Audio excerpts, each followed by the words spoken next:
Now, when we look at this video, we must always remember anything that comes out of Marjorie Taylor Greene's mouth should be taken with a grain of salt. Anti-Semitic, horrible person, still believes space lasers started fires in California because of the Jews. So take a look at this. And I jumped out of bed, threw my clothes on, and I picked up my gun. That was my instinct, because I'm a gun owner. I'm a Second Amendment supporter, and I believe in defending myself. And normally I answer the door with a gun, especially if it's someone that I don't expect coming to my home. But for some reason, I had this weird gut instinct to not take my gun with me to the front door, which was very out of norm for me. So I put my gun down and I just went down the hallway, and the house was still dark. And what could have happened? What could have happened if you had been holding your gun when you answered the door? I don't know. I mean, that's the danger, and that's how people accidentally get killed. If these police officers are great though, Jack. I can't say enough great things about them. They had their whereabouts. They were calm, they were in control, but they knew they were very serious. They were prepared to respond to the situation if the 911 call was true. But in other situations, let's say if there's a police officer that has a happy trigger finger, you don't know what could happen. If they saw me with a gun, they may have fired at me. I would hope not, but that's what has happened in the past with swatting. That's why being swatted or swatting is so dangerous. It's like a death by cop. It is a murder. It's someone that is sending police to in their hopes kill the person that they're targeting. So it definitely seems like she was actually swatted, because the police did come to her house. However, they didn't bust down the front door, which is typical in swatting. Or, when the cops throw a smoke grenade into a child's crib. Now, there is still stuff that we can take from this video, like how incredibly paranoid Marjorie Taylor Greene is to answer the door to everyone she doesn't know with a gun. Now, taking that fact, we got a sitting member of Congress so paranoid, so devoid of any reality whatsoever, is pulling a gun on anyone that comes to her house.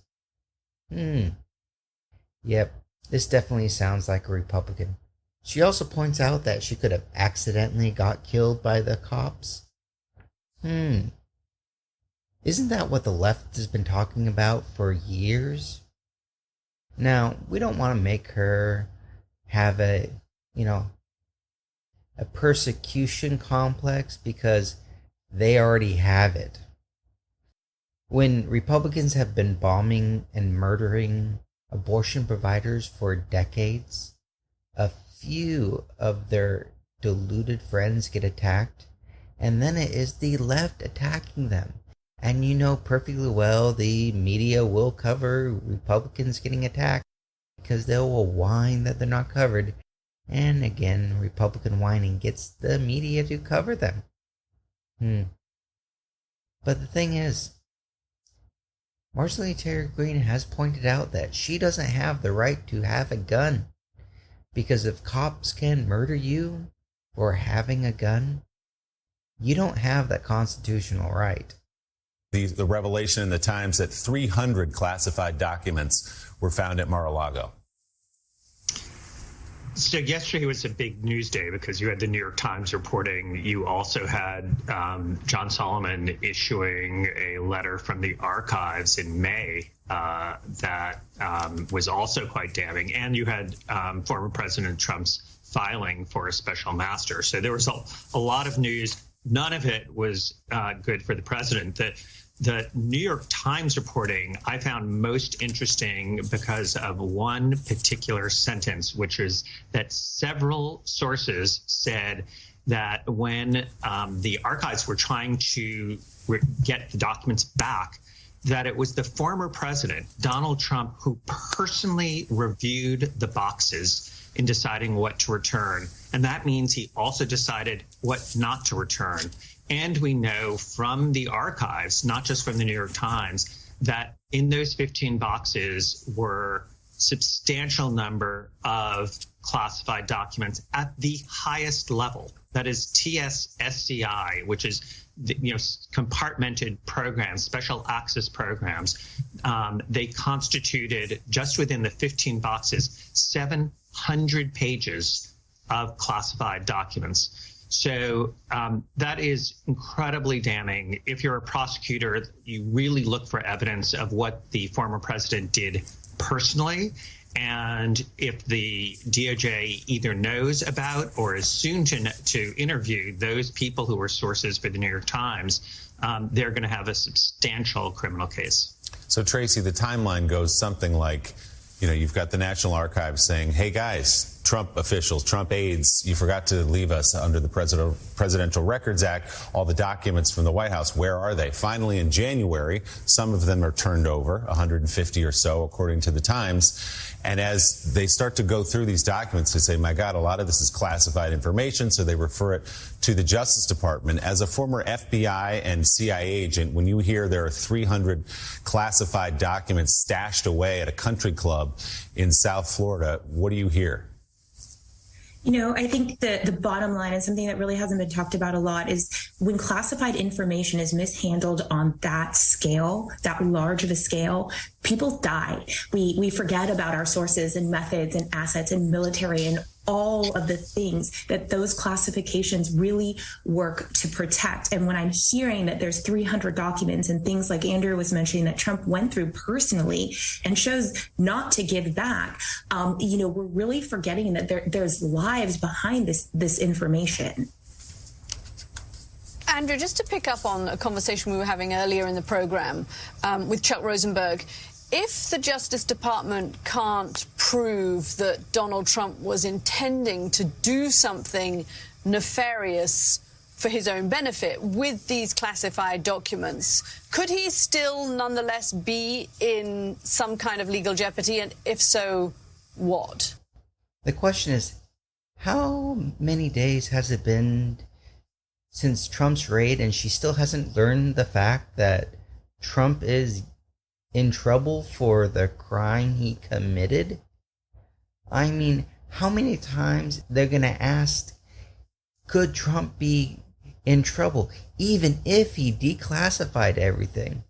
She's going to continue to ask this question, and the media will continue to ask these questions because the media needs to go as soft on Republicans as they can. If she hasn't asked this question of someone before, clearly days after the raid, someone that is on national television should most definitely have had a talk with a lawyer. The fact that she plays stupid is only for Republicans' benefit. Yeah, so the answer to that is legally it's irrelevant that he was not or found or proved to actually have disseminated the documents to a third party. That is, the government doesn't have to wait until there's even more harm to our national security that these documents are given to foreign adversaries, for instance. All of the criminal statutes that were cited by the government in the search warrant, and by the way, there are more, and the government is not limited to just relying on those statutes, don't require that the government prove that there was actual dissemination. Although I do think in this case, they would be able to, because dissemination could be to any third party. That can include counsel, the people transporting the boxes. All of these people, by the way, we know did not have authority, were not cleared to get classified documents. And that we know from the archives in their back and forth with the Trump counsel. They pointedly say, we're happy to share with you and have you review unclassified documents because you don't have clearance to see anything else. So I don't think that's any sort of speed bump for the government in deciding whether to bring a criminal case? Nothing. Trump is guilty. The only reason why the government hasn't already arrested him is because Trump is rich and he was powerful. This is how the justice system works. There is this unique Justice Department policy that before they bring charges, they need to decide that they can actually win the case, which makes somewhat sense. But when you stop and you think about it, who is most likely to be convicted when the Justice Department comes after them? The poor, not the rich. You see, the Justice Department pretends it doesn't benefit the celebrities and the rich and the politicians, but it benefits those that can put up a fight, which is the celebrities, politicians, and the rich. So technically, they're not doing it, but their policy in the end does. It's like when you make a law saying no one can go around topless, and you only arrest the women for doing it. It's a bigoted policy. It attacks the poor, and the Justice Department keeps doing it. If any charges were brought against Trump, they're almost guaranteed a conviction because he has openly admitted to dozens of crimes. Mike, we've had 2 weeks now of excuses and explanations for why these documents ended up at Mar-a-Lago, but the bottom line is there is no good or legal explanation for snatching 300 classified documents and putting them in your basement. No, and there's especially, it's even more dangerous when you consider the fact that the former president has apparently on the record said, well, those documents are mine. They belong to me, not the United States government, not to the archives. And Tracy, in just reading about the voluminous numbers of documents that have been taken, some so highly classified, according to the reporting, that they can only be read in a SCIF, in a private, secure setting. My question to you is the release of these documents, or even talking about these documents at dinner at Mar-a-Lago or wherever, with whom, the idea of methods of research, of how the information and the intelligence got into these documents, wouldn't the exposure of this put so many potential informants, agents worldwide at supreme risk of losing their lives?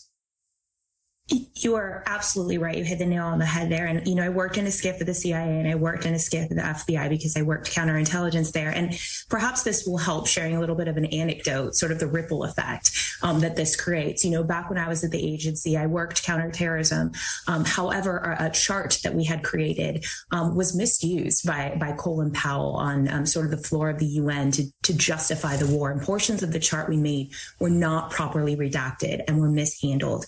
As a result, we lost a lot of assets that we had. And the reality is we were not able to then track other terrorists that we were following through those assets. And they went ahead and then blew up a train in Spain. So really, that's the ripple effect that this has when our sources and our methods and this type of information is mishandled. Mishandling? Mishandled?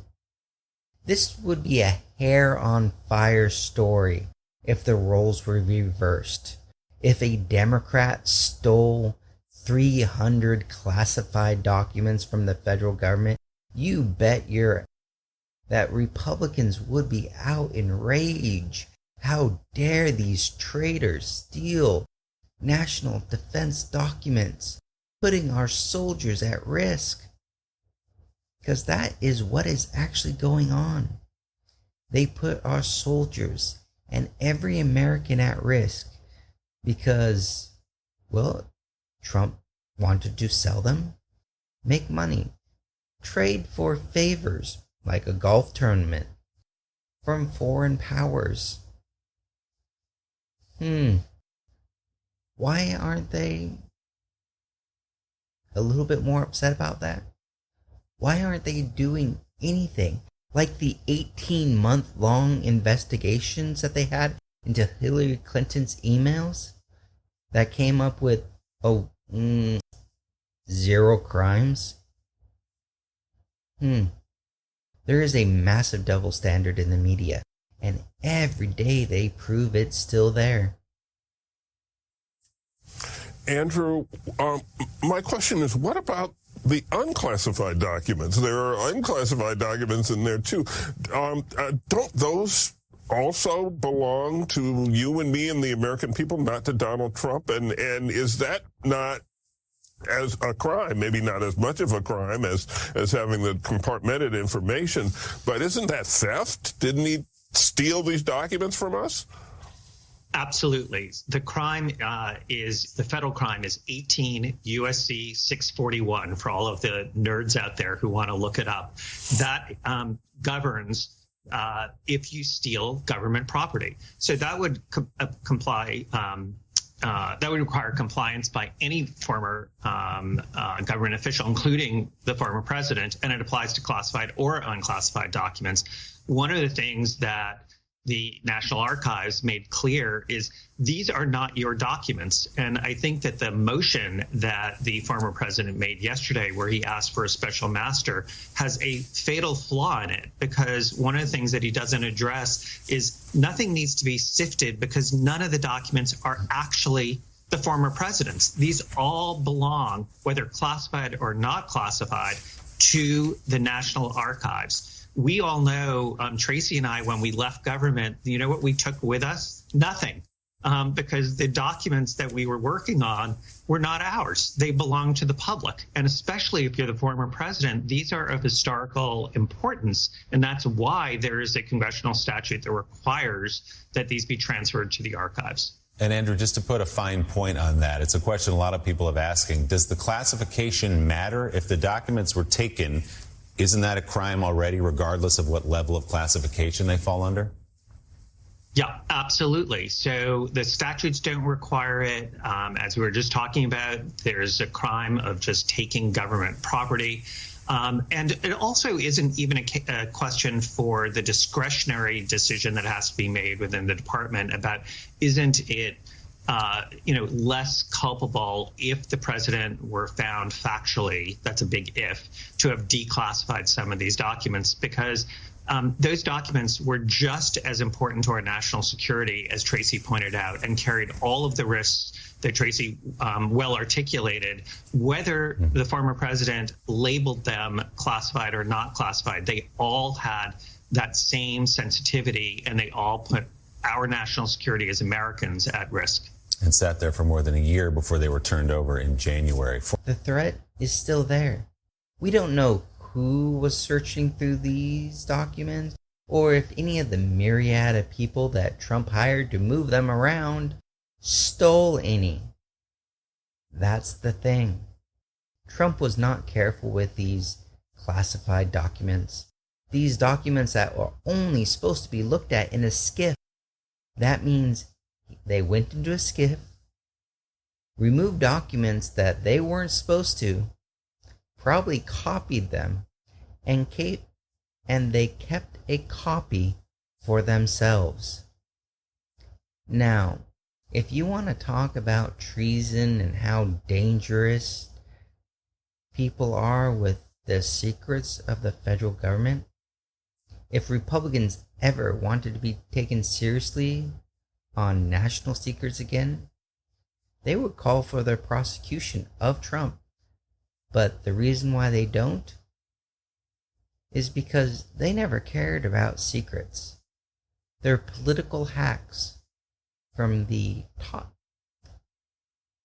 tippy top of the Republican Party, all the way down to the whack jobs of Marjorie Taylor Greene and all those bigots running for office right now.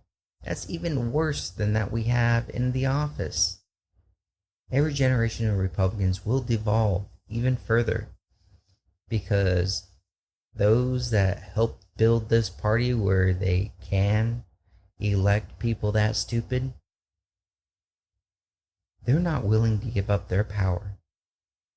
So even though those with massive seniority are barely holding on to their seats as these whack jobs come out of the woodwork to run against them, they're not going to do the right thing, because that has never been the Republican Party.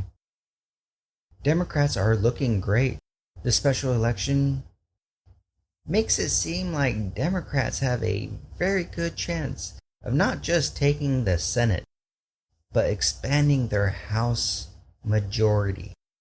Let's take a look at Pat Ryan's election. He won 51.1 to 48.9, elected by a 2-point margin. He's only in there for a couple months, but on special elections, Democrats usually don't come out. So let's take a look at the polls that were ran before the Democrat won. Averaging them out, there is a 7-point gap between the Democrat and the Republican candidate. 7 points. The Republican ahead in each and every poll. Adding that 2 points that he won by, that's a 9-point swing in Democrats' favor for a special election. Now, this would suggest that the polls don't have quite the correct algorithm to figure out how Roe v. Wade is going to figure into this election. Now, if a special election has a 9-point swing in the polls, imagine what would happen on a national level with that same swing in the polls. Let's take a look at another district. The 23rd district. This is a Republican plus 15 district, and they won by 7. Yes, an 8-point swing in Democrats' favor in another special election. So it does look like Republicans are in deep danger, and it's much more than just incompetent candidates up and down the ballot. Now, we know those incompetent candidates in the Senate: Herschel Walker, Oz, horrible candidates and horrible people. But there are plenty more in the House that are even worse. So, go out, grab everyone that you can to go vote, because this election can look at the rebuilding of America, or it can be where Republicans once again throw America down a pit, and it'll be once again Democrats, responsibility clean up their mess. So Republicans have been more and more screaming out elections that have been stolen from them, and it has not stopped. Further and further they become whack jobs, and they claim that they are only losing their elections because they've been stolen. So in walks Lauren Luper, proud bigot and Republican. She lost her primary contest, so Republicans would have to be the ones stealing elections, and that's what she thinks happened. She's an Islamophobe, an ethno-nationalism, pro-white nationalism. Yeah, she barely lost to Daniel Webster, a 6-term candidate. 6 terms in the House, and this whack job comes real close to taking him out. Those Republicans in the Senate, no matter how sycophantic they are to Trump, their base knows that they're not as whack job as they are, and so they don't support them. And each and every election from now on out, every single Republican that you think is, responsible, that you believe has morals, they will be replaced. But then again, I don't think anyone of the Republican Party had any morals whatsoever. They were a cult. And the reason why Trump was able to take over was simple. He hated more than anyone else. And he truly hates from the deep, dark pit of his soul. And he's also dumb. And Republicans looked at him and said, man, he's much more like us than any of these Republicans running.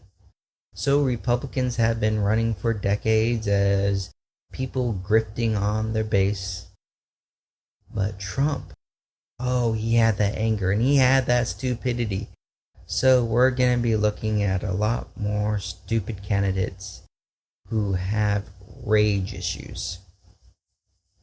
And it's only a matter of time before their next Republican terrorist attack. The main reason why Democrats haven't got anything more through the Senate is Joe Manchin. Two corrupt senators, Joe Manchin and Christian Sinema. These two people have been stopping Democrats' policies for quite a while now. Now, Joe Manchin stopped the Build Back Better bill. He stopped the reforming of the filibuster. And just about everything his constituents actually want.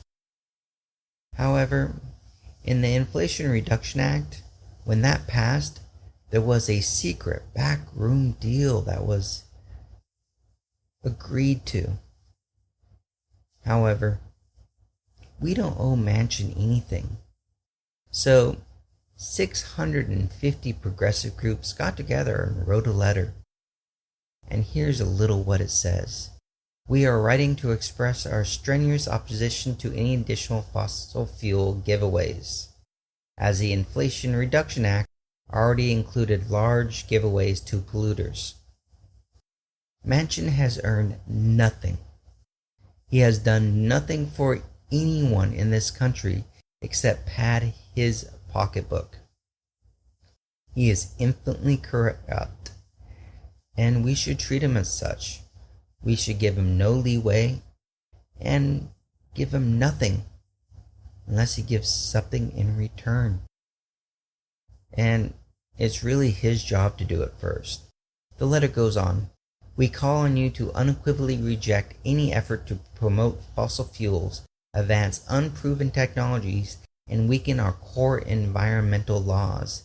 The letter adds, you must stand with the communities who continue to bear the brunt of harm from fossil fuels and act to prevent wholesale climate disaster. So, what do they want? They want to stop to all the corruption that damages our economy. There's a reason why blue states do better in the economy than red states, because they have stronger environmental laws. The bald eagle that would have been wiped out is now a tourist attraction, generating billions every year. Whales, billions.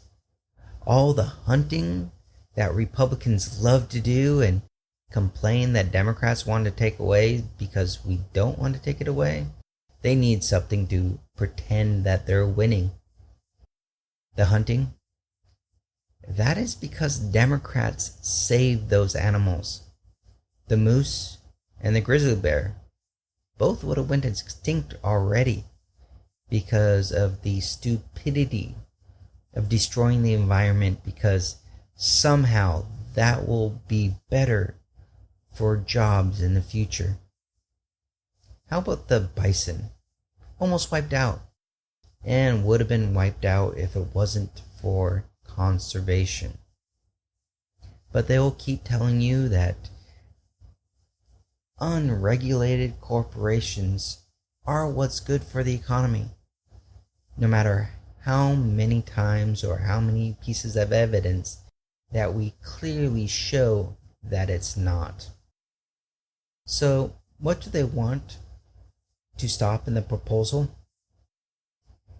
How about It would prioritize approval of projects of strategic national importance. So, corporations just say this is of national importance that we need to put another pipeline. And that pipeline gets approved without environmental regulation. Set time restrictions for reviewing permits. So if it's a complex permit, they have to approve it, even if they haven't finished the environmental check. I can see that going bad real quickly. It wants to alter federal water rules. Yes, because we're not only going through a drought in the United States, they want to poison the water that we still have so we can't use it. Limit lawsuits. So people can't stop polluting projects that will destroy their livelihoods, and increase federal authority for certain facilities. Yeah, I can see that going over real well. He also wants one of his pet projects, the Mountain Valley Pipeline, a fracking gas project that runs through his home state, who his constituents oppose. There is a reason why the progressive groups are calling this the devil's bargain. The ultimate devil's bargain. Because of the massive destruction that this will do to the United States and its economy for decades to come.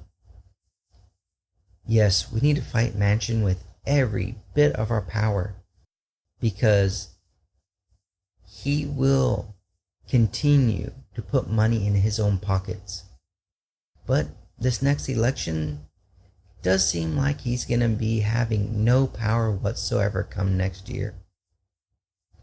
Because as soon as the Democrats get 3 more seats in the Senate, Manchin's vote means nothing. And Build Back Better is back on the table. That's it. It's quite simple. So, what are they not telling you about Biden's new loan forgiveness program? There's $1.6 trillion in student loan debt. Yeah. A lot of people wanted him to get rid of it all. And that probably would have been a good thing. But what Biden has done is much more than $10,000. That is just seems to be the headline that you hear all the time. So let's take a look at what it really is. It's $10,000 for everyone, and $20,000 for those that got Pell Grants if you make under $125,000, or $250,000 for couples. That is just for starters. He also extended the pause until next year.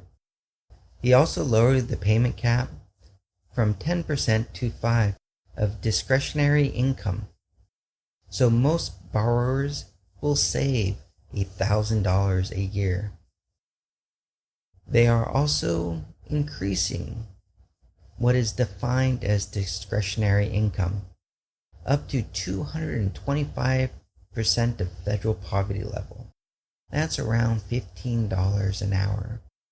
Won't have to make payments if you make just that. Will cover interest, so you won't owe more money than you took out if you make your payments. After 10 years of making payments, those that had $12,000 to start with, that will be forgiven. After 20 years of making payments, the loans will be canceled. This would abolish payments for those that are making under $30,000. Now, what he also did was remove the interest on those loans. So the tax hit that people will take when those loans are actually forgiven will be less. 20 million borrowers will have the loans completely forgiven. 23 million more will get significant benefit. But corporate media will constantly say stupid things like this. Is this unfair to people who paid their student loans or chose not to take out loans? Is it fair to people who, in fact, do not own multi-billion-dollar businesses that see why these guys get them all tax breaks? Is that fair? What do you think? What about people who paid their loans, though, struggle to pay their loans, and now others don't have to?